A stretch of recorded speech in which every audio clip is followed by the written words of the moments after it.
Hello everyone, कैसे हैं आप सभी। उम्मीद करती हूँ सभी अच्छे होंगे। दोस्तों, आज हम लीनियर अलजेब्रा में अपना चैप्टर रहता था इनर प्रोडक्ट स्पेस का, वो चैप्टर आज हम कंप्लीट करेंगे। तो इस वीडियो में मैं कंप्लीट इनर प्रोडक्ट स्पेस का चैप्टर आपको करवाऊंगी और यहाँ से आपको एक या दो क्वेश्चन देखने को मिल सकते हैं। और क्वेश्चन आपके ज्यादा लेंथी यहाँ पर नहीं बनेंगे, या तो आपकी कोई थ्योरम से आपको रिजल्ट बना कर दिया जाएगा या फिर इसकी बेसिक डेफिनेशन से इसकी कंडीशंस पूछ ली जाएंगी। तो ये चैप्टर आपको अच्छे तरीके से करना है, तो मैं आपको यहाँ पर कंप्लीट करवाऊंगी। तो वीडियो को शुरू से लेकर लास्ट तक देखना, और अगर आपको वीडियो पसंद आए तो वीडियो को लाइक शेयर जरूर करना।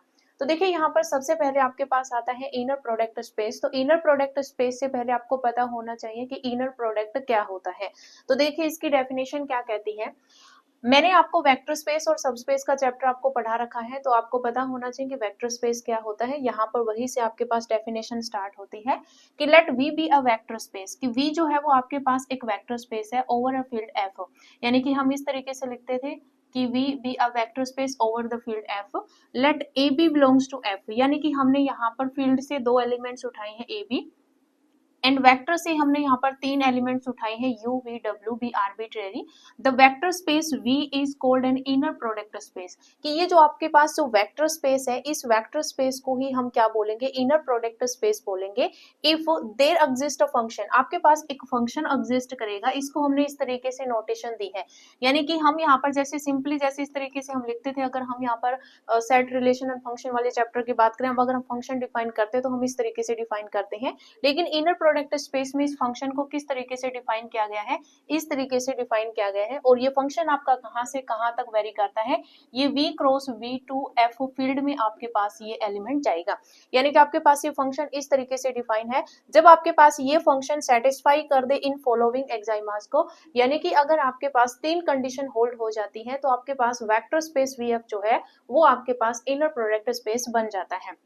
तो देखिए, यहाँ पर फर्स्ट कंडीशन क्या है। फर्स्ट कंडीशन है कि यू वी का इनर प्रोडक्ट में इस तरीके से यहाँ पर बोलूंगी, जैसे यहाँ पर ये नोटेशन दी गई है कि यू कोमा वी, ये जो है वो मैं इस तरीके से बोलूंगी कि यू वी का इनर प्रोडक्ट, ये अगर आपका इक्वल आ जाता है यहाँ पर इनके कॉन्जुगेट के, जैसे यहाँ पर यू वी है तो ये वी यू का कॉन्जुगेट का इनर प्रोडक्ट के अगर इक्वल आ जाता है, तो ये आपके पास यहाँ पर फर्स्ट कंडीशन होती है। ये आपका कब वर्क करेगा, क्योंकि कॉन्जुगेट आपका यहाँ पर कॉम्प्लेक्स में वर्क करता है। तो जब आपके पास यहाँ पर ये जो फील्ड होती है, ये फील्ड या तो आपके पास रियल नंबर की होगी या फिर आपके पास ये कॉम्प्लेक्स नंबर की होगी। तो अगर आपके पास फील्ड कॉम्प्लेक्स नंबर की है, तो उस कंडीशन में अगर आपके पास inner product of U V और इसके कॉन्जुगेट का इनर प्रोडक्ट जो है वो अगर इक्वल आ जाता है, तो आपके पास फर्स्ट कंडीशन होल्ड हो जाती है।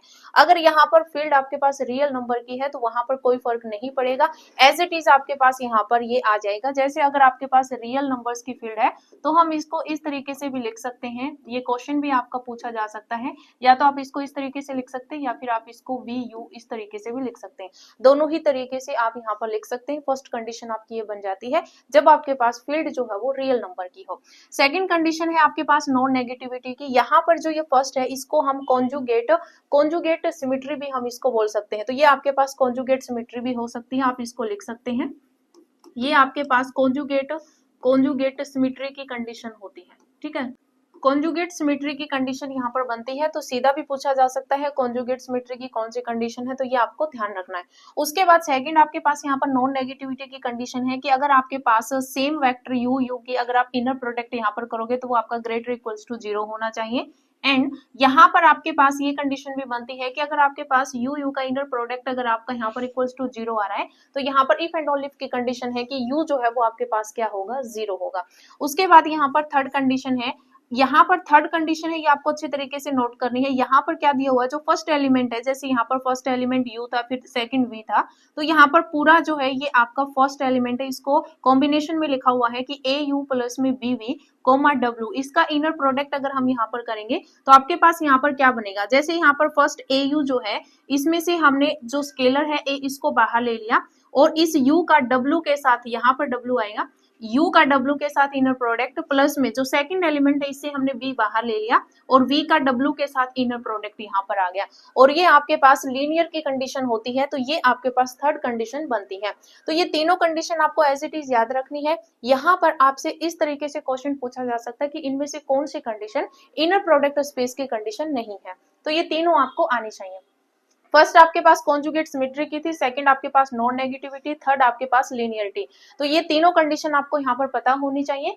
देन ये तीनों कंडीशन जब आपके पास एक वेक्टर स्पेस VF जो है वो अगर यहाँ पर सेटिस्फाई कर देता है तो वो आपका इनर प्रोडक्ट स्पेस बन जाता है। तो द फंक्शन, ये फंक्शन हमने यहाँ पर डिफाइन किया था, सेटिस्फाई यहाँ पर first second and third condition is called an inner product on V। तो ये आपके पास एक इनर प्रोडक्ट V बन जाता है। तो इनर प्रोडक्ट V यहाँ पर बन जाता है। देन आपके पास ये जो वेक्टर स्पेस V जो है with N inner product is called an inner product space. और अगर आपके पास ये वेक्टर स्पेस VF इन तीन कंडीशंस को होल्ड कर देता है तो ये आपके पास इनर प्रोडक्ट स्पेस बन जाता है। यही कंडीशन यहाँ पर बताई हुई है। तो इसकी डेफिनेशन से सीधा एक क्वेश्चन बन सकता है, तो ये आपको अच्छे तरीके से याद रखना है। क्लियर है? तो यहाँ पर मैंने आपको बता दिया था कि फील्ड आपके पास या तो रियल नंबर्स की होगी या फिर आपके पास कॉम्प्लेक्स नंबर की होगी। क्लियर है? नेक्स्ट देखिए आपके पास यहाँ पर रिमार्क दिया हुआ, तो ये रिमार्क क्या कहता है देख लीजिए। यहाँ पर नेक्स्ट आपको रिमार्क दे रखे हैं, तो ये रिमार्क देख लीजिए क्या है। सीधे क्वेश्चन यहाँ पर बने हुए हैं लेकिन वो रियल एनालिसिस में बने हुए थे, लेकिन सेम ही चीज होती है हर जगह पर। यहाँ पर फर्स्ट रिमार्क क्या है कि a real inner product space is called N Euclidean space. जो आपके पास रियल इनर प्रोडक्ट स्पेस जो बनता है, यानी कि फील्ड अगर आपके पास रियल नंबर की है तो वो आपके पास यूक्लिडियन स्पेस होता है। और अगर आपके पास फील्ड कॉम्प्लेक्स नंबर की है, अगर कॉम्प्लेक्स इनर प्रोडक्ट स्पेस है तो उसको हम क्या बोलेंगे, यूनिटरी स्पेस बोलेंगे। तो ये चीज आपको नोट करनी है कि अगर आपके पास रियल नंबर सेट है तो यूक्लिडियन स्पेस बोलोगे, अगर कॉम्प्लेक्स इनर प्रोडक्ट स्पेस है तो उसको आप यूनिटरी स्पेस बोलोगे। तो इस तरीके से सीधा क्वेश्चन आपका यहाँ पर बन सकता है। उसके बाद देखिए यहाँ पर सेकंड रिमार्क क्या कह रहा है, ये वही सेम मैंने आपको बता दिया था कि अगर आपके पास कॉम्प्लेक्स नंबर, अगर कॉम्प्लेक्स नंबर की फील्ड दे रखी है तो आपके पास यहाँ पर UV का इनर प्रोडक्ट जो है वो किसके इक्वल होना चाहिए, इनके कॉन्जुगेट के इक्वल होना चाहिए। जैसे अगर कॉम्प्लेक्स नंबर कॉन्जुगेट क्या होता है आपको पता ही होगा कि x प्लस आयोटा y, अगर हमें यहाँ पर एक नंबर कॉम्प्लेक्स नंबर z दे रखा है तो अगर हमें यहाँ पर इसका कॉन्जुगेट चाहिए तो आपके पास यहाँ पर क्या बन जाएगा, x माइनस में आयोटा y बन जाएगा। तो ये आपके पास कॉन्जुगेट होता है। अगर हम यहाँ पर इन दोनों की प्रोडक्ट करेंगे तो आपको पता है z और z कॉन्जुगेट आपके पास यहाँ पर क्या हो जाता है, दोनों की प्रोडक्ट करोगे तो एक्स स्क्वायर प्लस में वाई स्क्वायर यहाँ पर होता है। z और z का कॉन्जुगेट जो है वो आपके पास z के मोड का स्क्वायर होता है, इज इक्वल्स टू में यहाँ पर क्या हो जाता है, X square plus Y square. Then आपके पास z मोड अगर आपको निकालना होता है तो आपके पास ये क्या होता है, under root of X square plus Y square होता है। क्लियर है? तो ये चीज आपको नोट कर लेनी है। पर यही बताया हुआ है कि आपके पास जो अगर फील्ड जो है वो अगर रियल नंबर्स की होगी तो आपके पास सीधा ही एज इट इज दोनों इक्वल आ जाएंगे, यानी कि कोई फर्क नहीं पड़ेगा, क्योंकि आपके पास जो साइन चेंज होता है वो आपके पास कॉम्प्लेक्स नंबर के आगे जो साइन होता है वही चेंज होता है। अगर यहाँ पर प्लस था तो माइनस हो गया, माइनस है तो प्लस हो गया। अगर रियल नंबर की फील्ड है तो कोई फर्क नहीं पड़ेगा, आप सीधा भी लिख सकते हैं। तो यहाँ पर सीधा ही जो है वो ये चीज लिखी हुई है कि आपके पास ये तो इक्वल, आप इस तरीके से लिख सकते हैं, आपके पास कॉन्जुगेट सिमेट्री है। अगर इसको VU हमने आगे पीछे लिख रखा है, लेकिन यहाँ पर क्या हो जाएगा, यहाँ पर आपके पास आप इसको UV लिखे या फिर VU लिखे, सेम सेम ले रखा है तो इन्होंने आगे पीछे इस तरीके से लिख रखा है। लेकिन अगर मैं यहाँ पर UV की अगर मैं बात करूँ तो आप इसको UV ही लिख सकते हैं। ठीक है, UV का कॉन्जुगेट अगर आप करोगे तो आपके पास ये सेम ही आ जाएगा UV। क्लियर है? नेक्स्ट हमारे पास दे रखा है थर्ड कि अगर आपके पास फील्ड रियल नंबर की है देन फर्स्ट एग्जामिनर जो है वो स्टेट्स दैट, ये वही सेम कंडीशन है यहाँ पर, तो ये दोनों ही बस लिखे हुए हैं कि अगर आपके पास रियल की फील्ड है तो आपके पास as it is inner product आ जाता है, और अगर कॉम्प्लेक्स की है तो उसका कॉन्जुगेट उसके इक्वल होना चाहिए। इस तरीके से आपके पास यहाँ पर बन जाएगा। ये कॉम्प्लेक्स की कंडीशन में है। अगर आपके पास रियल की कंडीशन होगी तो ये आपका सीधा ही UV जो है वो आप इसको लिख सकते हैं, या फिर आप इसको VU भी लिखोगे तो भी दोनों बराबर ही आएंगे। क्लियर है? नेक्स्ट देखिए, नेक्स्ट है आपके पास यहाँ पर, नेक्स्ट हमें एग्जांपल्स दे रखे हैं और ये आपके एक स्टैंडर्ड एग्जांपल है जो कि आपको एज इट इज याद रखने हैं। सीधे क्वेश्चन जो है बन सकते हैं तो आपको पता होने चाहिए, ताकि आप वहां पर इनको करने ना बैठे, आपको सीधा ही पता होना चाहिए। तो यहाँ पर क्या है, मेन चीज आपको नोट कर लेनी है कि C raise the power n C जो है ये आपके पास एक इनर प्रोडक्ट स्पेस बनाता है। उसके बाद में अगर आप यहाँ पर R raise the power n और R की अगर हम बात करें तो ये भी आपके पास एक इनर प्रोडक्ट स्पेस बनता है। ठीक है, ये आपको नोट करने हैं।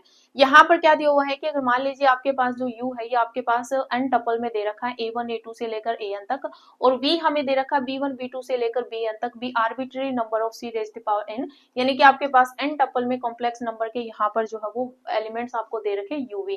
देन अगर हम यहाँ पर U और V का इनर प्रोडक्ट हम यहाँ पर निकालते हैं तो यहाँ पर डिफाइन करके दे रखा है आपको इनर प्रोडक्ट, क्योंकि आपके पास जो फंक्शन गिवन होता है वो आपके पास एक ऑपरेशन में होता है जो आपको डिफाइन होता है। तो यहाँ यहाँ पर ये जो इनर प्रोडक्ट जो है इन दोनों की वो हमें डिफाइन करके दे रखी है। किस तरीके से कि A1 B1 का बार प्लस में A2 B2 का बार, इस तरीके से हमें डिफाइन करके दे रखा है। तो ये सीधा आपका एक स्टैंडर्ड एग्जांपल बनता है। यहाँ पर इसका प्रूफ भी मैं आपको करवा सकती हूँ, लेकिन वो आपके काम का नहीं है। आपको सीधा ही जो है वो याद रखना है कि ये आपके पास एक इनर प्रोडक्ट स्पेस यहाँ पर बनता है। ठीक है, तो ये एज इट इज याद रखना। उसके बाद में सेकंड यहाँ पर दे रखा है कि अगर V आपके पास कोई वेक्टर स्पेस है, V अगर आपके पास कोई वेक्टर स्पेस है over C of all complex, यहाँ पर जो फील्ड है वो कॉम्प्लेक्स की है और किस तरीके से दे रखा है कि complex to valued continuous function. हमें सारे क्या दे रखे हैं, complex to valued continuous function दे रखे हैं। यहाँ पर अगर आपको रियल वैल्यूड कॉन्टिन्यूअस फंक्शन देते तो भी आपका यहाँ पर क्या बनता है, ये आपका इनर प्रोडक्ट बनता। देन आपके पास यहाँ पर डिफाइन करके दे रखा है इनर प्रोडक्ट। इस पर बेस्ड आपके यहाँ पर क्वेश्चन भी बनेंगे। हमें यहाँ पर इनर प्रोडक्ट किस तरीके से डिफाइन करके दे रखा है, ये आपके पास f of T g of T, इस तरीके से दो फंक्शन हमने यहाँ पर दे दिए। ये आपके क्या है, ये कॉम्प्लेक्स वैल्यूड कॉन्टिन्यूअस फंक्शन है और यहाँ पर आपके पास इंटरवल दे रखा है closed interval alpha to beta. तो यहाँ पर अपर लिमिट और लोअर लिमिट यहाँ पर लग जाएगी, तो lower to upper alpha to beta. यहाँ पर क्या हो जाएगा, f of T g of T का बार। ठीक है, इस तरीके से डिफाइन करके दे रखा है यहाँ पर प्रोडक्ट। देन ये जो V है ये आपका इनर प्रोडक्ट स्पेस बनाएगा। सेम एज इट इज यहाँ पर रियल पर भी आपको दिया जा सकता है कि V आपके पास एक वेक्टर स्पेस है और R जो है वो आपके पास all real valued continuous function है और जो आपका डिफाइन है 0 से 1। ठीक है, इस इंटरवल पर आपका डिफाइन है और आपके पास यहाँ पर जो है वो डिफाइन करके दे दिया जाएगा कि आपके पास इनर प्रोडक्ट किस तरीके से डिफाइन है। आपको यहाँ पर इस तरीके से दे दिया जाएगा कि f ऑफ टी और g ऑफ टी की जो इनर प्रोडक्ट है वो इस तरीके से डिफाइन है, किस तरीके से कि 0 to 1 ft और यहाँ पर जो है वो gt, क्योंकि अगर आपके पास फील्ड रियल नंबर की है तो अगर आप इसका बार भी करोगे तो कोई फर्क नहीं पड़ेगा, तो सीधा ही आपके पास ft डॉट gt यहाँ पर dt हो जाएगा। ठीक है, तो इस तरीके से आपके पास यहाँ पर डिफाइन होगा और आप यहाँ पर क्वेश्चन निकाल सकते हैं। जैसे अगर आपको यहाँ पर सेम इस तरीके से दे दिया जाए कि मान लीजिए इनर प्रोडक्ट हमें दे रखा है x कॉमा एक्स स्क्वायर, अगर आपको ये दे रखा है। ठीक है, और अगर आपको यहाँ पर वही सेम आपके पास ये कॉन्टिन्यूअस फंक्शन है, रियल वैल्यूड कॉन्टिन्यूअस फंक्शन है और आपको यहाँ पर जो है वो इस तरीके से इनर प्रोडक्ट अगर आपको निकालना पूछ लिया जाए तो हम यहाँ पर क्या करेंगे, 0 to 1 यहाँ पर x इंटू में एक्स स्क्वायर सीधा ही हो जाएगा, क्योंकि इसका अगर हम बार भी करेंगे तो कोई फर्क नहीं पड़ेगा, सीधा ही आ जाएगा और ये आपके पास जो है वो dx हो जाएगा। तो यहाँ पर क्या होगा, x क्यूब होगा, तो x क्यूब 0 to 1 यहाँ पर इंटीग्रेशन dx होगा। यहाँ पर इंटीग्रेशन करोगे तो x की पावर 4 अपॉन में 4, अपर लिमिट और लोअर लिमिट यहाँ पर लग जाएगी। अपर लिमिट पुट करोगे तो यहाँ पर 1/4, लोअर लिमिट 0, तो यहाँ पर 1/4 जो है वो आपका आंसर आ जाएगा।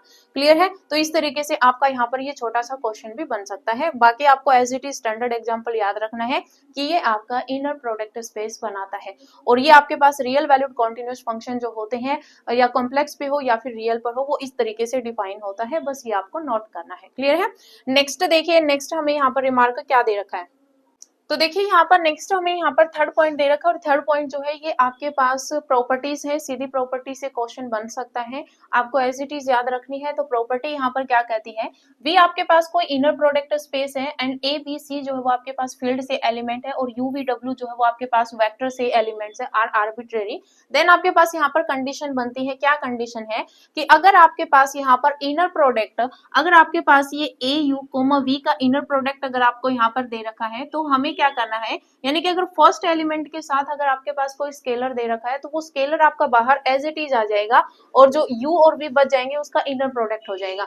लेकिन अगर सेकंड एलिमेंट के साथ, जैसे यहाँ पर u और a b हमें दे रखा है, सेकंड एलिमेंट के साथ अगर स्केलर है तो यहाँ पर सेकंड से जब बाहर आएगा स्केलर तो उसके ऊपर जो है वो कॉन्जुगेट लग जाएगा। ये चीज नोट करनी है कि a का कॉन्जुगेट और inner product of u v हो जाएगा, ये चीज आपको नोट करनी है। तो ये दोनों ही प्रॉपर्टी आपकी मोस्ट इंपॉर्टेंट है, एज इट इज याद रखनी है। अब थर्ड यहाँ पर देखिए, थर्ड कंडीशन में हमें क्या दे रखा है, हमें u और मान लीजिए यहाँ पर ये v का ही काम कर रहा है जो कि आपका यहाँ पर कॉम्बिनेशन में लिखा हुआ है, तो इसका मतलब यहाँ पर सेकंड एलिमेंट के साथ में आपके पास स्केलर दे रखा है, तो मतलब यहाँ पर जो आपके पास एलिमेंट्स स्केलर जो बाहर आएंगे वो कॉन्जुगेट के साथ बाहर आएंगे। तो यहाँ पर वही सेम कंडीशन जैसे मैंने आपको फर्स्ट जब डेफिनेशन कराई थी उसमें जो कंडीशन बनी थी, तो यहाँ पर b कॉन्जुगेट बाहर आएगा, u का v के साथ यहाँ पर इनर प्रोडक्ट हो जाएगा, फिर प्लस का साइन आएगा, c आपका बाहर आएगा कॉन्जुगेट के साथ और फिर u और w का यहाँ पर इनर प्रोडक्ट हो जाएगा। तो ये आपके पास कंडीशन बनेगी। उसके बाद में यहाँ पर फोर्थ दे रखा है, फोर्थ ये कह रहा है कि अगर हम 0 और v का इनर प्रोडक्ट निकालेंगे तो ये आपके पास क्या आएगा, 0 आएगा।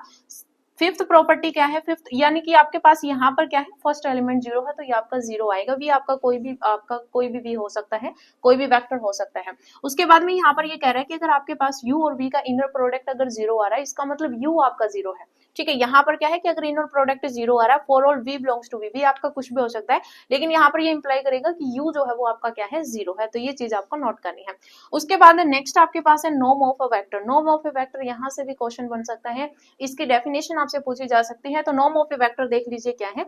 आप सीधा याद रखिए कि नॉर्म जो है इसको हम किस तरीके से नोटेशन देंगे, इसको नोटेशन क्या देंगे, हमारे पास एक वेक्टर होगा, उस वेक्टर पे हमने यहाँ पर v से नोटेशन दिया है, तो इस तरीके से हम नॉर्म की जो है वो नोटेशन देंगे। और ये नॉर्म आपका यहाँ पर किस तरीके से वर्क कर रहा है, ये आपके पास रूट होगा और सेम का इनर प्रोडक्ट होगा, v का v के साथ इनर प्रोडक्ट। अगर मैं यहाँ पर u लिख रही हूँ तो u का नॉर्म अगर मैं यहाँ पर निकालूंगी तो ये किस तरीके से डिफाइन होगा, आपके पास अंडरूट लगेगा और u का u के साथ जो है वो क्या होगा, इनर प्रोडक्ट होगा। अब इनर प्रोडक्ट हम करते कैसे हैं, जैसे मान लीजिए आपको यहाँ पर दे रखा है, जैसे आपको u वेक्टर दे रखा है जो कि आपके पास 1 2 3 है।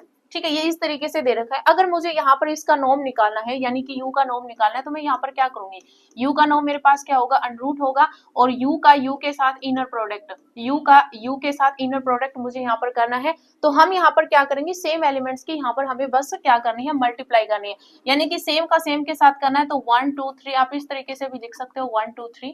ठीक है, आप रो टू कॉलम जैसे हम करते वैसे भी कर सकते हैं, या फिर सीधा भी कर सकते हो। 1 की 1 के साथ मल्टीप्लीकेशन करोगे तो 1 हो जाएगा, 2 की 2 के साथ करोगे तो 4 हो जाएगा, 3 की 3 के साथ मल्टीप्लीकेशन करोगे तो 9 हो जाएगा, उसका यहाँ पर अंडरूट आ जाएगा।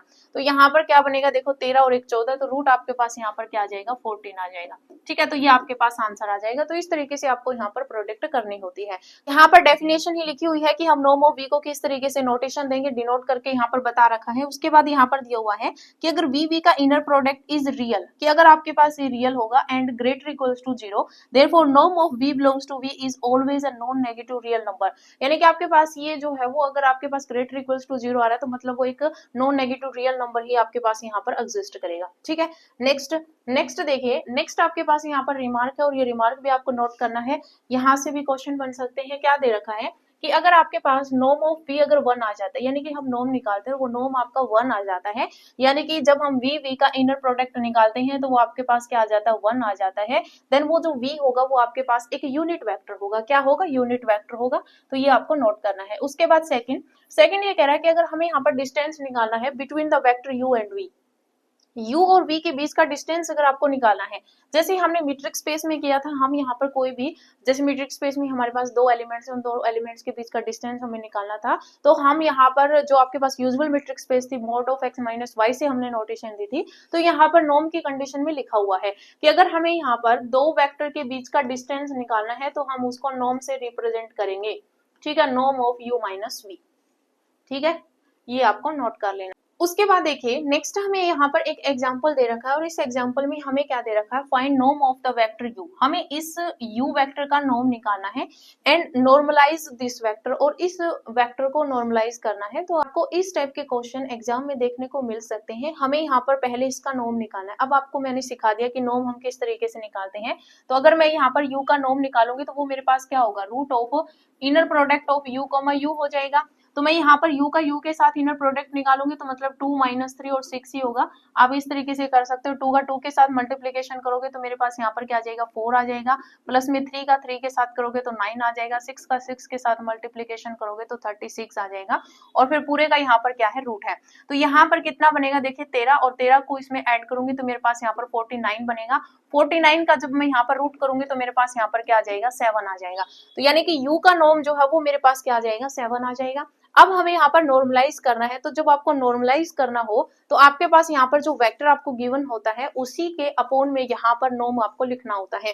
यानी कि आपके पास क्या होता है, अगर हम यहाँ पर करेंगे तो u का नॉर्म होगा। जैसे ये मान लीजिए u1 है, ये u2 है, u3 है, u1 हो गया, u2 हो गया, u3 हो गया। तो u1 अपॉन में u का नॉर्म आ जाएगा, फिर u2 अपॉन में u का नॉर्म आ जाएगा, फिर u3 अपॉन में u का नॉर्म आ जाएगा। ठीक है, ये आपके पास नॉर्मलाइज्ड वेक्टर आ जाएगा। जैसे यहाँ पर क्या आ जाएगा, 2 अपॉन में 7, फिर -3 अपॉन में 7, फिर 6 अपॉन में 7, ये आपके पास नॉर्मलाइज्ड वेक्टर आ जाएगा। तो बस ये आपको यहाँ पर नोट करना है। ठीक है, तो ये आपको नोट कर लेना है। यहाँ पर इस टाइप का क्वेश्चन पूछा जा सकता है। नेक्स्ट देखिए, नेक्स्ट जो है वो आपके पास यहाँ पर एक इनइक्वालिटी यहाँ पर दे रखी है, वो इनइक्वालिटी देख लीजिए। सबसे पहले तो आपके पास दो प्रॉपर्टी यहाँ पर दी हुई है। फर्स्ट प्रॉपर्टी क्या कह रही है कि अगर आपके पास कोई स्केलर के साथ वेक्टर है और उसका नोम अगर हमें यहाँ पर निकालना हो, तो आपके पास यहाँ पर ये जो स्केलर है ए यानी कि फील्ड का एलिमेंट है, इसका मोड बाहर आ जाएगा और फिर यू का जो है वो नोम हो जाएगा। ठीक है, इस तरीके से आपके पास यहाँ पर ये ओपन होगा। ए आपके पास फील्ड का एलिमेंट है और यू जो है वो आपके पास वेक्टर का एलिमेंट है। उसके बाद आपको याद रखना है कि ये जो v अपॉन में v का नोम जो हमने यहाँ पर किया, जैसे हमने नॉर्मलाइज्ड वेक्टर हमने यहाँ पर निकाला, वो आपके पास ऑलवेज यूनिट वेक्टर, वो हमेशा ही आपका क्या होता है, यूनिट वेक्टर होता है। ये सीधी प्रॉपर्टी पूछी जा सकती है कि v अपॉन में v का नोम जो है वो आपके पास क्या होता है, तो ये आपका ऑलवेज क्या होता है, यूनिट वेक्टर होता है, नोट कर लेना। उसके बाद में आपके पास यहाँ पर कॉची स्क्वायर्स इनइक्वालिटी आती है। ये इनइक्वालिटी भी आपसे पूछी जा सकती है। तो ये इनइक्वालिटी क्या कहती है कि अगर v आपके पास कोई इनर प्रोडक्ट स्पेस है, कि अगर v आपके पास कोई इनर प्रोडक्ट स्पेस है, देन आपके पास यहाँ पर uv का जो इनर प्रोडक्ट होगा उसका जो मोड होगा वो लेस देन इक्वल टू होगा u का नोम और v का नोम। ठीक है, u नोम और v नोम की यहाँ पर मल्टीप्लीकेशन हो जाएगी और ये आपके पास मोड ऑफ uv का इनर प्रोडक्ट का जो मोड है वो less than equals to u नोम एंड v नोम, और uv जो है वो आपके पास वेक्टर v से आ रही है। ठीक है, तो ये आपके पास कॉची स्क्वायर्स इनइक्वालिटी होती है। साथ में आपको यहाँ पर नोट करना है कि ये जो आपके पास अब वो जो इनइक्वालिटी है, यानी जो कॉची स्क्वायर्स इनइक्वालिटी है, ये आपके पास इक्वालिटी जो है इसका साइन होल्ड करेगी। कब इक्वालिटी का साइन यहाँ पर होल्ड करेगी, यानी कि यहाँ पर लेस देन इक्वल है, ये इक्वल कब बनेगा, जब u v are linearly dependent. जब आपके पास u और v दोनों वेक्टर अगर आपके पास लीनियरली डिपेंडेंट होंगे, ये मैंने आपको फर्स्ट चैप्टर में पढ़ा दिया था कि लीनियरली डिपेंडेंट क्या होते हैं। तो अगर u v दोनों वेक्टर आपके लीनियरली डिपेंडेंट होंगे तो आपके पास यहाँ पर इक्वल का साइन आ जाएगा। ठीक है, तो ये आपको नोट करना है। नेक्स्ट देखिए, नेक्स्ट आपके पास आता है यहाँ पर ट्रायंगल इनइक्वालिटी। तो ये भी आपको पता होना चाहिए कि ट्रायंगल इनइक्वालिटी क्या होती है। ट्रायंगल इनइक्वालिटी में क्या होता है कि v आपके पास इनर प्रोडक्ट स्पेस है, देन यहाँ पर जब आप u प्लस v का नोम आप यहाँ पर करोगे वो लेस देन इक्वल टू हो जाएगा u का नोम प्लस में v का नोम। तो ये आपके पास जो है वो ट्रायंगल इनइक्वालिटी होती है। उसके बाद यहाँ पर ये नोट में दिया हुआ है, बस यही चीज दी हुई है कि आपके पास ट्रायंगल इनइक्वालिटी है। उसके बाद में u का नोम प्लस में v का नोम जो है वो आपके पास यहाँ पर दिया हुआ है कि sum of length of two sides of a triangle. वही ट्रायंगल की जो कंडीशन हम पढ़ते हैं छोटी क्लासेस में, वही बस यहाँ पर थोड़ी सी एक्सप्लेन कर रखी है।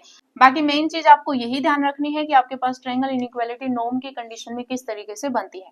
उसके बाद यहाँ पर रिमार्क दिया हुआ है। रिमार्क क्या कह रहा है कि अगर आपके पास इनर प्रोडक्ट स्पेस है, इफ आपके पास u प्लस v का नॉर्म जो है वो अगर आपके पास किसके इक्वल आ रहा है, इक्वल आ जाता है u नॉर्म प्लस में v नॉर्म। जैसे अभी हमने यहाँ पर कॉची स्क्वायर्स इनइक्वालिटी में हमने किया कि आपके पास u v दोनों वेक्टर अगर लीनियरली डिपेंडेंट है तो आपके पास इक्वल का साइन आ जाता है। वही सेम कि अगर आपके पास यहाँ पर ट्रायंगल इनइक्वालिटी है और उसमें u v वेक्टर दोनों आपके पास लीनियरली डिपेंडेंट है तो आपके पास यहाँ पर इक्वल का साइन आ जाता है। लेकिन कन्वर्स ट्रू नहीं होता है कि अगर ये लीनियरली डिपेंडेंट है तो हम नहीं कह सकते यहाँ पर ट्रायंगल इनइक्वालिटी जो है वो आपके पास इक्वल का साइन होल्ड करेगी, ये हम नहीं कह सकते। उसके बाद यहाँ पर रिजल्ट दे रखे हैं, ये रिजल्ट भी आपको नोट कर लेने हैं। फर्स्ट रिजल्ट क्या कह रहा है कि अगर VF आपके पास कोई इनर प्रोडक्ट स्पेस है और UV जो है वो uv बिलोंग्स टू v, यानी कि uv दोनों वेक्टर आपके v से लिए जा रहे हैं, सच दैट अगर हम यहाँ पर इनका इनर प्रोडक्ट निकालते हैं, उसका मोड करते हैं, वो अगर आपके पास u का नोम और v के नोम के इक्वल आ जाता है, then u and v are linearly dependent.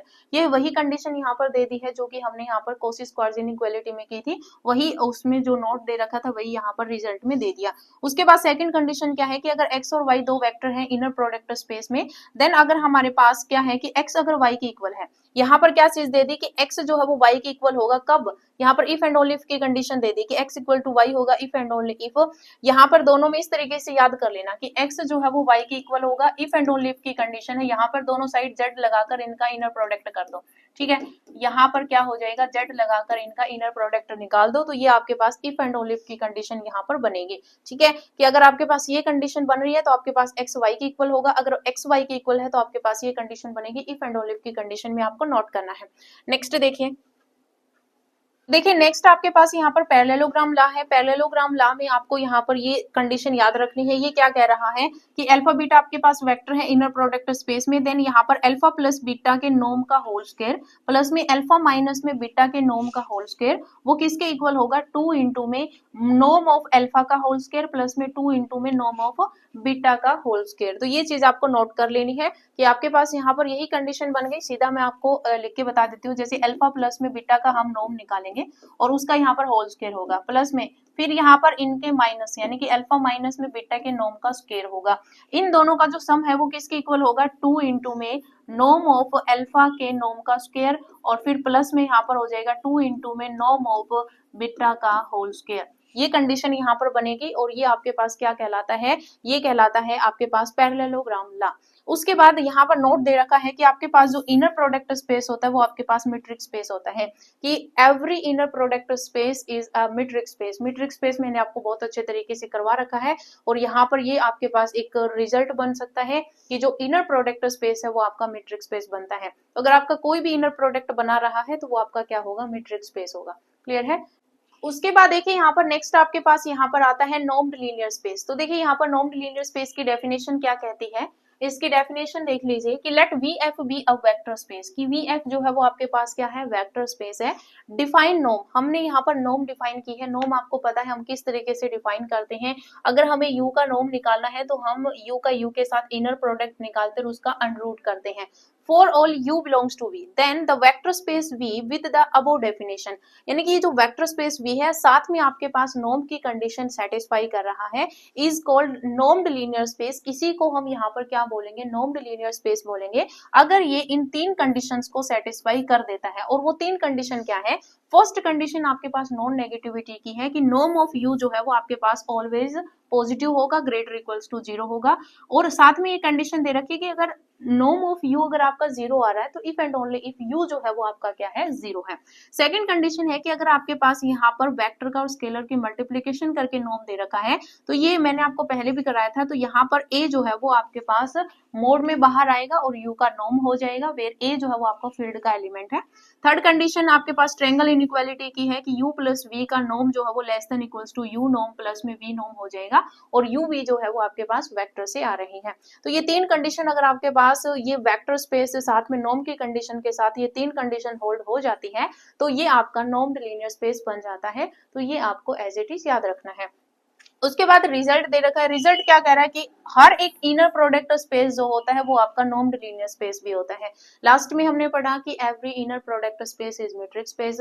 अब हमने पढ़ा कि हर एक मीट्रिक स्पेस हर एक इनर प्रोडक्ट स्पेस जो होता है वो आपके पास नॉर्म्ड लीनियर स्पेस होता है, लेकिन कन्वर्स ट्रू नहीं होता है। हम ये नहीं कह सकते कि नॉर्म्ड लीनियर स्पेस होगा तो वो आपका इनर प्रोडक्ट स्पेस बनाएगा। कंडीशन आपकी यहाँ पर कन्वर्स में ट्रू नहीं होती है। अगर इनर प्रोडक्ट स्पेस बन रहा है तो आपको नॉर्म्ड लीनियर स्पेस चेक करने की जरूरत नहीं है, वो आपका नॉर्म्ड लीनियर स्पेस भी होगा। उसके बाद नेक्स्ट आपके पास यहाँ पर आता है orthogonal vector and orthogonal complement. तो ये आपको नोट करना है। तो देखिए यहाँ पर इनकी डेफिनेशन देख लीजिए। तो देखिए यहाँ पर पहले आता है ऑर्थोगोनल वेक्टर्स। तो ऑर्थोगोनल वेक्टर्स क्या होता है ये देख लीजिए। यहाँ पर इसकी डेफिनेशन क्या कह रही है कि V हमारे पास एक इनर प्रोडक्ट स्पेस है और एक vector U belongs to V। हमने एक वेक्टर लिया है, इस वेक्टर को हम क्या बोलेंगे, ऑर्थोगोनल टू V वेक्टर बोलेंगे। यानी कि सीधा मैं आपको बता देती हूँ कि U को हम यहाँ पर बोलेंगे कि ये ऑर्थोगोनल टू V है। ऑर्थोगोनल से हम इस तरीके से परपेंडिकुलर आप बोल सकते हो।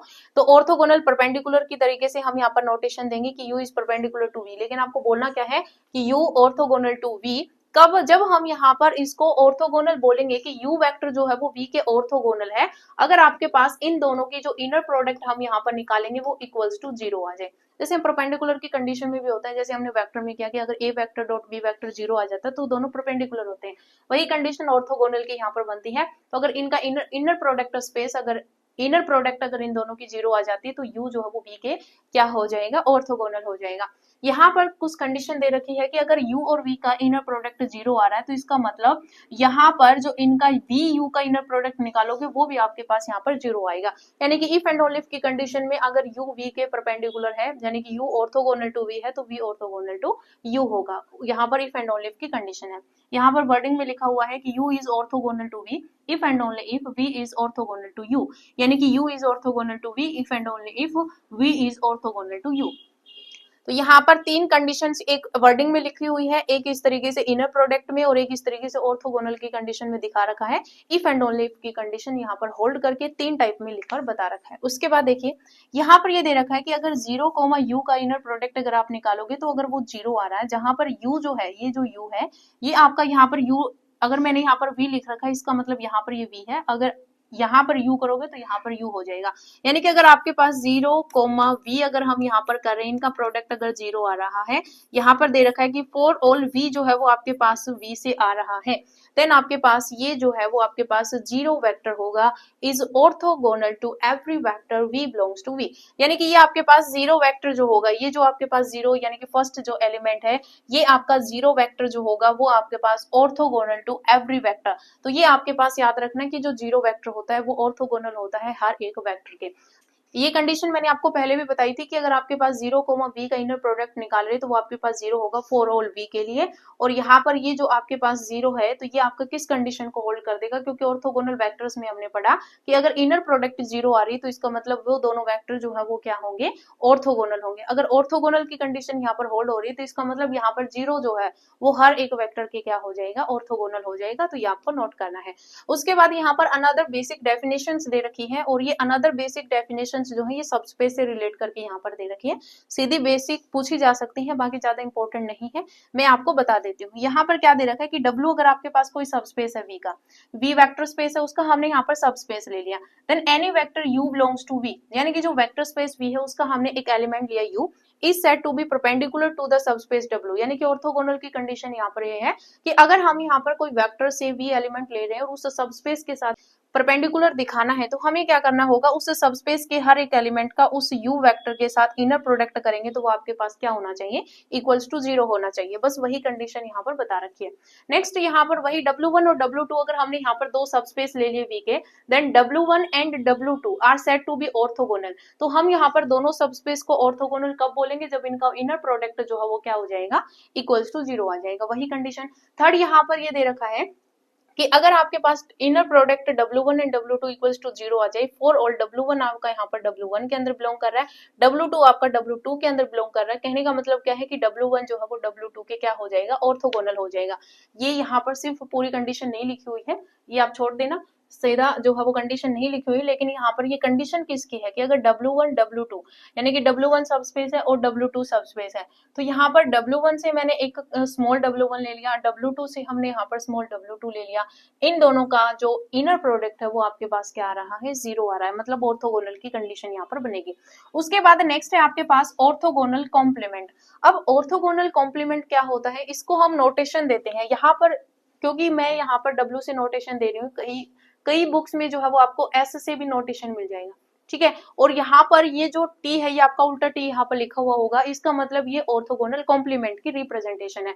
तो ऑर्थोगोनल कॉम्प्लीमेंट को हम इस तरीके से रिप्रेजेंट करते हैं। यहाँ पर क्या है डेफिनेशन कि W आपके पास सबस्पेस है इनर प्रोडक्ट स्पेस V का, देन सेट, ये जो सेट होगा इस तरीके से डिफाइन होगा, ये आपको एज इट इज याद रखना है, सीधा पूछा जा सकता है। तो इस ऑर्थोगोनल कॉम्प्लीमेंट में वेक्टर V के वो सारे एलिमेंट्स V आएंगे जहां पर इस W के साथ, ये जो सबस्पेस है इस W सबस्पेस के साथ V का एलिमेंट जो है वो आपका यहाँ पर इनर प्रोडक्ट जो है वो क्या आ रहा है, 0 आ रहा है, तो वो सारे एलिमेंट्स यहाँ पर आ जाएंगे। कहने का मतलब क्या है, मान लीजिए मैं आपको बिल्कुल सिंपल तरीके से बता देती हूँ। जैसे मान लीजिए ये आपके पास कोई वेक्टर स्पेस है और ये मेरे पास W सबस्पेस है, ठीक है। देन मैं यहाँ पर इस वेक्टर से ये जो बहुत सारे एलिमेंट्स जो होंगे, ये मैं स्मॉल v से इसको नोटेशन दे रही हूँ। तो ये जो स्मॉल v हम यहाँ पर ले रहे हैं, इसमें वो सारे v बिलोंग्स टू v का मतलब क्या है कि जो आपके पास ऑर्थोगोनल कॉम्प्लीमेंट है इसके अंदर वो सारे v बिलोंग्स टू v आएंगे, यानी इस वेक्टर स्पेस के वो सारे v एलिमेंट्स आएंगे जो एलिमेंट्स इस w के हर, मान लीजिए एक एलिमेंट है यहाँ पर ये, और ये एलिमेंट इस w सबस्पेस के हर एक एलिमेंट के साथ इनर प्रोडक्ट जब हम करते हैं तो वो 0 दे रहा है, तो ये जो v एलिमेंट मैंने यहाँ पर लिया है वो इस सेट के अंदर आ जाएगा। तो यहाँ पर यही कंडीशन है सच दैट कि जब हम v की w सबस्पेस के साथ अगर हम इनर प्रोडक्ट निकालते हैं तो वो आपके पास क्या आ रही है, 0 आ रही है, तो वो आपके पास ऑर्थोगोनल कॉम्प्लीमेंट बन जाता है। तो ये चीज आपको नोट करनी है। तो देखिए यहाँ पर नेक्स्ट आपके पास है ऑर्थोनॉर्मल सेट। आपको ऑर्थोगोनल और ऑर्थोनॉर्मल सेट में कंफ्यूज नहीं होना है, इसमें एक कंडीशन आपके यहाँ पर यूनिट वाली ऐड हो जाती है, बाकी सेम वही कंडीशन होती है आपके पास। जैसे ये दे रखा है इनर प्रोडक्ट जो है वो आपके पास क्या आता है, 0 आता है, और यहाँ पर i जो है वो j के इक्वल नहीं होता है। अब देखिए यहाँ पर ऑर्थोनॉर्मल सेट की डेफिनेशन क्या दे रखी है कि a subset S equals to ui type की इसमें एलिमेंट्स है। ui का मतलब क्या है, u1 u2 u3, इस तरीके से इस सेट को हम वेरी कर सकते हैं। ये इनर प्रोडक्ट स्पेस V का ही क्या है, सबसेट है। देन इस सबसेट को ही हम क्या बोलेंगे, ऑर्थोनॉर्मल सेट बोलेंगे। अगर इस कंडीशन को ये होल्ड कर देता है, फर्स्ट कंडीशन क्या है कि ui और ui का इनर प्रोडक्ट जो है वो आपका क्या होना चाहिए, 1 होना चाहिए। ui का मतलब क्या है कि अगर हम u1 ले रहे हैं तो u1 का u1 के साथ जब हम इनर प्रोडक्ट निकालेंगे वो उसका आंसर जो है वो आपका 1 आना चाहिए। यानी कि नॉर्म ऑफ ui जो है वो आपके पास क्या होना चाहिए, 1 होना चाहिए for all ui belongs to s, यानी कि s के ही एलिमेंट हम यहाँ पर उठाएंगे। सेकंड कंडीशन है कि जब हम यहाँ पर ui का uj के साथ, यानी कि मान लीजिए इसमें s जो सेट है, इस s सेट में आपके पास एलिमेंट्स इस तरीके से हैं कि u1 u2 u3 इस तरीके से लेकर un तक एलिमेंट्स हैं। अब यहाँ पर अगर मैं ये कह रहा है कि u1 का u1 के साथ इनर प्रोडक्ट निकालूं तो आपका 1 आना चाहिए। Same as it is u2 का u2 के साथ इनर प्रोडक्ट निकालूंगी तो 1 आना चाहिए। लेकिन अगर मैं यहाँ पर u1 का u2 के साथ इनर प्रोडक्ट निकालती तो वो मेरे पास यहाँ पर 0 आना चाहिए। तो ये दो कंडीशन जब होल्ड हो जाती है तो आपके पास जो सेट होता है, ये जो S सेट है, ये आपका ऑर्थोनॉर्मल सेट बन जाता है। ठीक है, ये आपको नोट करना है। उसके बाद यहाँ पर नोट में देखिए क्या दे रखा है। यहाँ पर नोट में हमें फर्स्ट नोट क्या दे रखा है कि अगर आपके पास ये जो S सेट हमने यहाँ पर जो कि ऑर्थोनॉर्मल सेट है of an inner product space V, then each ui is known as orthonormal vector. यानी कि अगर आपके पास ऑर्थोनॉर्मल सेट बन गया वेक्टर स्पेस V का, इनर प्रोडक्ट स्पेस V का, तो इसके जो एलिमेंट्स होंगे उनको हम क्या बोलेंगे, ऑर्थोनॉर्मल वेक्टर बोलेंगे। जैसे एक वेक्टर स्पेस होता है, उस वेक्टर स्पेस के हर एक एलिमेंट्स को हम क्या बोलते हैं, वेक्टर्स बोलते हैं। सेम एज इट इज अगर आपके पास ये सेट इनर प्रोडक्ट स्पेस का अगर ऑर्थोनॉर्मल वेक्टर बन गया, ऑर्थोनॉर्मल सेट यहाँ पर बन गया, तो इसके एलिमेंट्स को हम क्या बोलेंगे, ऑर्थोनॉर्मल वेक्टर बोलेंगे।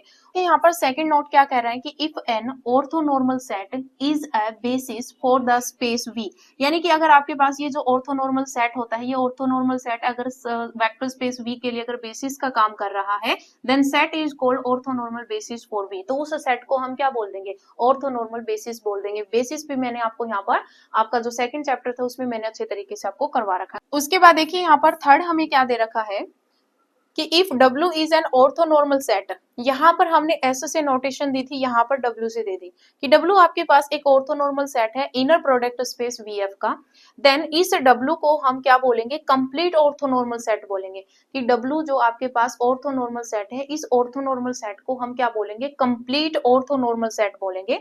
अगर इफ यदि all non zero orthonormal vectors of V, यानी कि जो V सेट जो है, उस V सेट के जितने भी नॉन जीरो ऑर्थोनॉर्मल वेक्टर जो होंगे वो अगर W के अंदर होंगे तो उस W को हम क्या बोल देंगे, W को हम कंप्लीट ऑर्थोनॉर्मल सेट बोल देंगे। ठीक है, तो ये बस यहाँ पर डेफिनेशन है कंप्लीट ऑर्थोनॉर्मल सेट की। नेक्स्ट देखिए, नेक्स्ट है आपके पास थ्योरम्स और प्रॉपर्टीज हैं। ये थ्योरम्स और प्रॉपर्टीज आपको याद रखनी है। तो देखिए यहाँ पर फर्स्ट क्या कह रही है, तो देखिए यहाँ पर फर्स्ट थ्योरम क्या कह रही है कि if S be an orthonormal set of vectors in an inner product space, कि अगर आपके पास कोई इनर प्रोडक्ट स्पेस का S जो है वो आपके पास ऑर्थोनॉर्मल सेट है, देन S जो होगा वो आपके पास लीनियरली इंडिपेंडेंट सेट होगा। तो S जो है वो आपके पास क्या होगा, लीनियरली इंडिपेंडेंट होगा। तो ये आपको नोट कर लेना है कि अगर आपके पास कोई इनर प्रोडक्ट स्पेस है, उस इनर प्रोडक्ट स्पेस का S जो है वो आपके पास ऑर्थोनॉर्मल सेट बन रहा है, देन वो जो S सेट है वो आपका लीनियरली इंडिपेंडेंट होगा। ये आपको नोट करना है।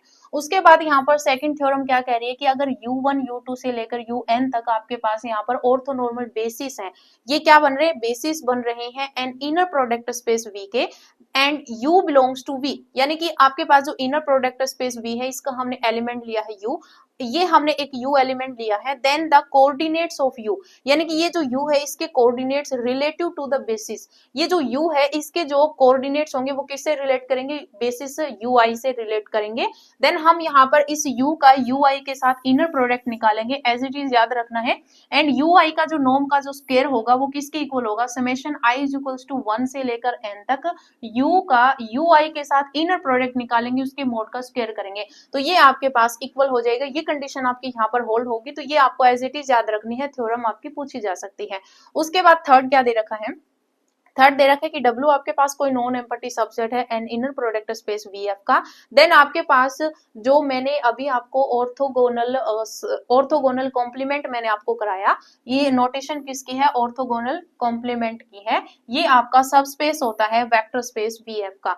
यानी कि यहाँ पर ये जो VF है किसको नोटेशन दे रहा है, इनर प्रोडक्ट स्पेस को दे रहा है। तो ये आपका जो कॉम्प्लीमेंट मैंने आपको करवाया था ऑर्थोगोनल कॉम्प्लीमेंट, ये सब स्पेस का काम करता है VF के लिए, ठीक है। तो ये आपको नोट करना है। उसके बाद नेक्स्ट प्रॉपर्टी देखिए, नेक्स्ट आपके पास थ्योरम आती है। ये थ्योरम है यानी कि डेफिनेशन है, क्या डेफिनेशन है, orthogonal complement of orthogonal complement. तो देखिए यहाँ पर लिखा हुआ है क्या है, orthogonal complement of orthogonal complement. यानी कि हमने यहाँ पर ऑर्थोगोनल कॉम्प्लीमेंट हमने किया, अब इसका डबल कॉम्प्लीमेंट आ जाएगा। तो मतलब क्या है कि orthogonal complement of orthogonal complement, इस तरीके से हम बोलेंगे। तो हमारे पास क्या होगा कि W हमारे पास एक नॉन एम्पटी सबसेट है and inner product space VF का। W क्या है, सब स्पेस है, इनर प्रोडक्ट स्पेस VF का।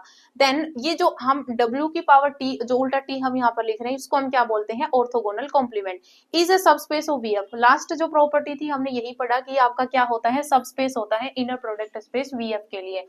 देन अगर हम यहाँ पर इसका डबल करेंगे, डबल का यानी कि डबल हम यहाँ पर कॉम्प्लीमेंट करेंगे, तो ये आपके पास क्या हो जाएगा, इसमें वो सारे x बिलोंग्स टू V आएंगे। अब यहाँ पर ये सबस्पेस का काम कर रहा है, तो इसमें वो सारे एलिमेंट्स आएंगे, यानी कि हमने x से नोटेशन दी है, जिनका x का y के साथ इनर प्रोडक्ट क्या आ रहा है, 0 आ रहा है। यानी कि ये x जो है वो हमने किससे लिया है, ये इनर प्रोडक्ट स्पेस V के वो सारे एलिमेंट्स आ जाएंगे जहां पर x y का इनर प्रोडक्ट जो है वो 0 आ रहा है। अब यहाँ पर ये जो y है वो किसका एलिमेंट हम लेंगे, क्योंकि अब सब स्पेस का काम कौन कर रहा है, यहाँ पर ये कर रहा है ऑर्थोगोनल कॉम्प्लीमेंट। तो ये जो y है वो आपका ऑर्थोगोनल कॉम्प्लीमेंट से आ रहा है। कहने का मतलब क्या है, ये आपके पास एक वेक्टर स्पेस V है, मैंने पहले भी आपको इस तरीके से समझाया था, उसमें हमने एक W सबस्पेस लिया था, लेकिन अब यहाँ पर सबस्पेस का काम कौन कर रहा है, यहाँ पर काम कर रहा है ऑर्थोगोनल कॉम्प्लीमेंट। अब ये ऑर्थोगोनल कॉम्प्लीमेंट जो है वो सबस्पेस का काम कर रहा है, तो यहाँ पर हम कह रहे हैं कि ऑर्थोगोनल कॉम्प्लीमेंट का जो कॉम्प्लीमेंट है उसको हम इस तरीके से भी लिख सकते हैं, 2 टाइम इस तरीके से भी लिख सकते हैं। तो ये आपका यहाँ पर इसमें जो है वो ये जो एलिमेंट है इसका मैंने यहाँ पर एक x एलिमेंट ले लिया, इसमें वो सारे x बिलोंग्स टू V आएंगे सच दैट जिसका x के साथ x का y के साथ जो इनर प्रोडक्ट है वो हमारे पास क्या आना चाहिए, 0 आना चाहिए। यानी कि ये जो आपके पास ऑर्थोगोनल कॉम्प्लीमेंट है इसमें एलिमेंट्स जो है उनको हमने y से रिप्रेजेंट कर दिया। तो ये जो x है इसमें V में जितने भी एलिमेंट्स आ रहे हैं वो x टाइप के आ रहे हैं। तो यहाँ पर मान लीजिए मैंने एक x एलिमेंट्स उठाया, इस x एलिमेंट का इस ऑर्थोगोनल कॉम्प्लीमेंट के हर एक एलिमेंट के साथ इनर प्रोडक्ट जब हम निकालते हैं तो वो आपके पास क्या दे रहा है, 0 दे रहा है। तो ये x जो है वो आपका इसके अंदर आ जाएगा, ठीक है। तो ये आपके पास डेफिनेशन होती है। तो ये आपको नोट कर लेना है कि ये कॉम्प्लीमेंट, कि orthogonal complement of orthogonal complement क्या होता है, ठीक है। उसके बाद यहाँ पर रिजल्ट दे रखे हैं, ये रिजल्ट क्या कह रहा है, देखिए यहाँ पर फर्स्ट रिजल्ट हमें क्या दे रखा है कि let W be a subspace of an inner product space VF, कि W जो है वो आपके पास एक सबस्पेस है इनर प्रोडक्ट स्पेस VF का। इफ अगर आपके पास यहाँ पर हम W1 W2 से लेकर WN तक इन जो ये जो सेट है इस सेट को हम बेसिस बोलेंगे W के लिए, जहां पर W जो है वो आपका किसके अंदर बिलोंग कर रहा है, आपका ऑर्थोगोनल कॉम्प्लीमेंट, ये ऑर्थोगोनल कॉम्प्लीमेंट में बिलोंग कर रहा है। इफ एंड ओनली की कंडीशन में है कि यानी ये जो है वो आपका बेसिस होगा। इफ एंड ओनली की कंडीशन जब हम यहाँ पर W का WI के साथ इनर प्रोडक्ट निकालें तो वो 0 आ जाए, ठीक है। यहाँ पर W हमने किससे लिया है, हमने यहाँ पर सब स्पेस से लिया क्योंकि इनर प्रोडक्ट स्पेस का सब स्पेस ही है, तो W हमने सब स्पेस से उठाया है। अगर इस W का इस WI का मतलब क्या है, W1 के साथ W2 के साथ WN तक इनर प्रोडक्ट निकालते हैं तो वो आपका 0 आ जाता है। अगर ये कंडीशन होगी तो आपके पास वो बेसिस का काम करेगा, अगर बेसिस है तो वो आपके पास इनर प्रोडक्ट 0 देगा। उसके बाद सेकंड प्रॉपर्टी क्या कह रही है, सेकंड प्रॉपर्टी कह रही है कि अगर VF आपके पास इनर प्रोडक्ट स्पेस है और W1 W2 जो है वो आपके पास यहाँ पर V से आ रही है, देन अगर हम यहाँ पर 0 का यहाँ पर कॉम्प्लीमेंट निकालें, यानी कि 0 का ऑर्थोगोनल कॉम्प्लीमेंट V के इक्वल आएगा। सेकंड की अगर V का कॉम्प्लीमेंट करेंगे तो वो आपके पास क्या आएगा, 0 आ जाएगा, ठीक है। यानी कि 0 का कॉम्प्लीमेंट V होगा और V का कॉम्प्लीमेंट 0 हो जाएगा। उसके बाद थर्ड कंडीशन आपको याद रखनी है कि अगर W1 कंटेन कर रहा है W2 में, तो जो ऑर्थोगोनल कॉम्प्लीमेंट जो होगा W2 का वो आपका कंटेन करेगा ऑर्थोगोनल ऑफ कॉम्प्लीमेंट W1, यानी कि आपका रिवर्स हो जाएगा। W1 कंटेन कर रहा है W2 में, तो इसका जो कॉम्प्लीमेंट होगा वो रिवर्स हो जाएगा, तो W2 का जो कॉम्प्लीमेंट है वो कंटेन कर जाएगा। उसके बाद यहाँ पर W1 इंटरसेक्शन W कॉम्प्लीमेंट मैं बोल रही हूँ, लेकिन ये ऑर्थोगोनल कॉम्प्लीमेंट है कि ये आपके पास क्या है कि W1 इंटरसेक्शन W कॉम्प्लीमेंट, ये आपका किसके इक्वल होगा, 0 के इक्वल होगा। यानी कि अगर आप W और W का जो ऑर्थोगोनल कॉम्प्लीमेंट है उनमें कुछ भी कॉमन नहीं होता है, इक्वल्स टू 0 आएगा। W is subset of V, तो W जो है वो किसके अंदर कंटेन कर रहा है, V के अंदर कंटेन कर रहा है। तो ये आपको नोट कर लेना, ये आपके पास रिजल्ट्स हैं।